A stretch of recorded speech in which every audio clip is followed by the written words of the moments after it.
real question. Is Magic the Gathering dying? Is it happening right now? Welcome in, much love, Trav. This is not a clickbait title, but it isn't my conclusion either that Magic the Gathering is dying. That is the question. I haven't concluded that it's dying. We'll have real numbers to look at after this financial winter season, quarter four. For those of you who are into the numbers, I've done a little bit of digging around and looking into this. My conclusion might be that Magic the Gathering is in decline. I might predict that it will die eventually. This is not a doomsday thing, and we'll explore why this could be good and why it would be good for me and for you. But again, you might look at this and conclude, no, no, no, Magic is not dying. This is just a cold, dark winter, and people don't go to their LGS during the winter, and there's an unusual time between new sets, so people aren't playing. There's all sorts of reasons to explain what's going on that doesn't involve Magic dying. So in that sense, it is a little bit of clickbait. It is controversial idea, but let's explore into it. So the reason that I wanted to look into this at all is because MTG headquarters has kept tweeting about how LGS attendance is down and Wizards needs to step it up. MTG HQ, if those of you getting emotional right now, is a troll. He is, but I enjoy that. He's entertaining, right? I like Jeremy. He's a bit of a drama queen who's stressed out at times, and that's okay because I find that to be entertaining. So I didn't think too much of it, but then I thought, I heard some things. I was like, all right, let's put out a unscientific poll on Twitter. LGS attendance. Now this is 145 votes, so it's not a massive sample size. 43% of people say it's down, 14% of people up, 43% of people say same, don't know. I made the mistake of not including a time frame in this, so a lot of people are going to be saying, it's just the winter season. We all know that holidays, people hang out with their family instead of going to Friday Night Magic, so that could be it. Also, and yeah, I asked the same thing in Magic for Good over here. Didn't do it as a poll exactly, but is LGS up attendance up, down, or the same? And I said up first. A lot of people said down. Again, that could be winter season. You tell me.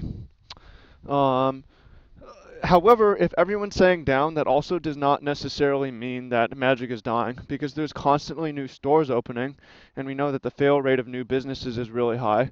So could it be that for every 10 stores that open, 8% of them are down, and or 40% of them are down, 10% of them are up, 50% of them are doing the same, and there will just be more stores opening, right? So that doesn't mean that attendance is going down.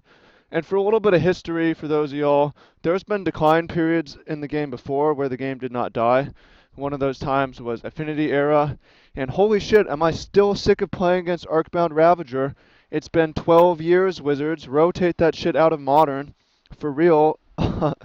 But after that decline, Wizards has had steady growth. Magic has had steady growth between 15 and 30% every year for about 8 straight years, which is crazy. We know that can't continue forever, so at some point things may start to decline. Is that right now? Again, tell me if it's just holiday, calm down. The numbers look good. It is just whatever. Could be. So a few things we're going to look at. One is the reason why. On a scale of 1 to 10, what do you think of the current standard environment? We've talked in depth about Modern, why I'm bored of it, and you'll see a match today or tomorrow where I play against Arcbound Ravager. Again, I just don't care to do it anymore. Sorry. I just don't. It's been 12 years, but the reason Standard is down, supposedly, is Emrakul and Copter is like GT or whatever. If you have a card that is way too good and is colorless, it's in all the decks, and it's really restrictive. Marvel being one of the decks is definitely not good for play experience if you're not playing with Marvel. It's very fun to play with Marvel, but it's just to randomly die to Emrakul is pretty annoying. I understand that. To have to play Copter if you're playing aggro is pretty annoying. And to have draws that are so much better with Copter and so much worse without Copter is pretty annoying. That's what a lot of people are saying here. Brian Kibler, Kai Bud, Alian Trazi, Paulo Vitor, Mike Sigrist, John Finkel, Pascal Maynard gives it a 7. I actually personally like Standard, probably because I'm on the Marvel end of things. I think the gameplay is generally pretty good.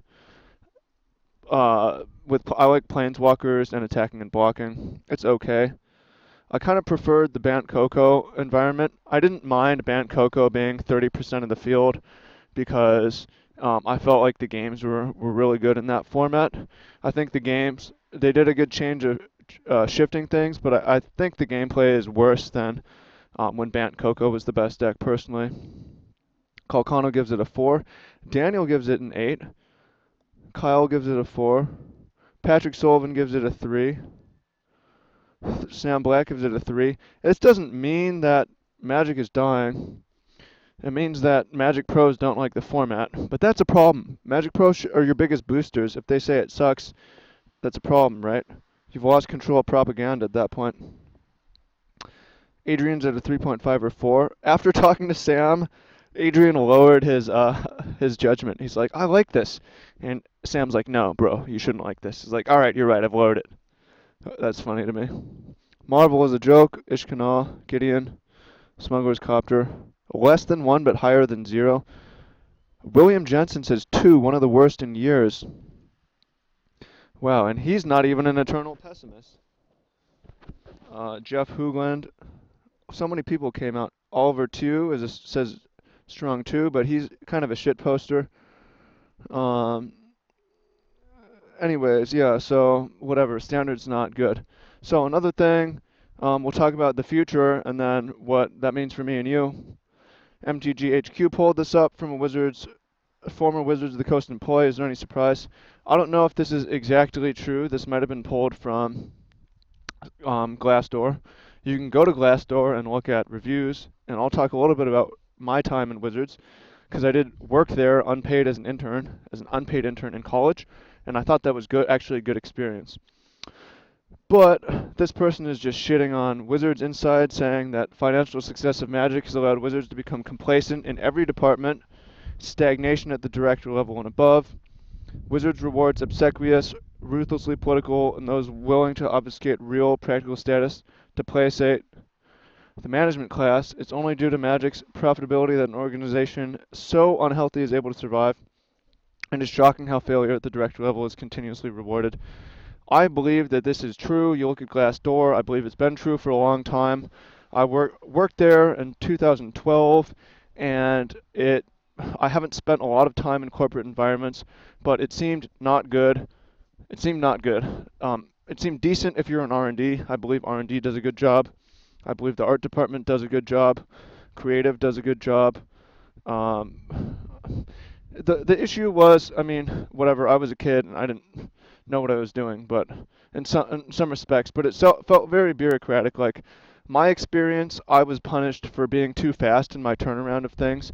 Like if I was assigned something, I would send it in for revision that same day, and it made people look bad because people were slow. It's like, so I was told to slow things down, and it's like, all right, well, don't have your headphones in your cube and keep your shoes on at all times. Like, all right, well, it's definitely not anyone's dream where I am right now.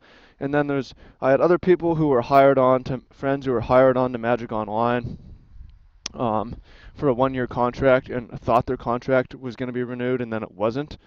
And they weren't paid well and they're paid less than, obviously they're probably going to be paid less than Facebook and Amazon and Microsoft and Google or whatever. There's a big developer market there, but it's a problem if you're paying less and you're in the same geographic market.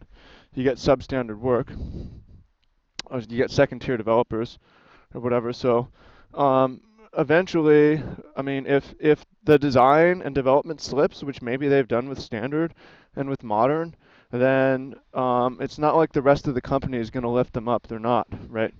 We know Magic Online. We know things barely change. So, yeah. Now the question is, what happens if Magic dies? To this channel, to me, to you. And on one hand, I like Magic. On the other hand, like I'm kind of rooting for it to die because I want to be freed to do other things in my life. Not freed, but forced to. Like, bro, wake up, it's over, do something else. Stop coaching competitive Magic players. By the way, this isn't necessarily bad for competitive Magic. Shrinking players, like, it's really disheartening how difficult it is to qualify for a lot of people for the Pro Tour. If it becomes a little bit easier again, it'll be good for the lifelong people who've wanted to do that. So that'll be good, and may continue. Anyways, what would I do if Magic's dead? What would I do with this channel? I don't know, maybe other games. Or maybe I just post my self-development, inspiration, motivation stuff on here. If you don't know, I have another channel, youtube.com/TravisWoo, daily content where I do share useful things and useful exercises that I apply to my own life and you can apply to yours. And part of my business on that side is physical training and life coaching. Physical coaching, we have a group called Game Shape. So if you're interested in that, you can ask me or you can follow the links below.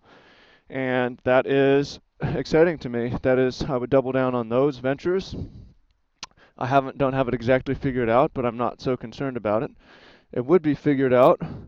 Um, there's the danger of piggybacking. If you base your business solely on someone else's business, then you put yourself at risk, which I have done, I suppose. But Magic is still, in my book, doing fine, and I'm excited to be on the Pro Tour in 2017 and go to these events. And we'll be talking in other videos what we can do to save Magic. And one of those things I think is make Magic more like WWE, raise up the entertainment value, make Pro Magic more like WWE. Video on that coming tomorrow, or maybe up. There's a good chance you watch this in the future. So, is MTG dying? You tell me. Leave a comment. Let me know if you think MTG is dying. I want to hear from you. We want to hear from you. Sound off in the comments. Peace. Much love. Take action. Speak soon.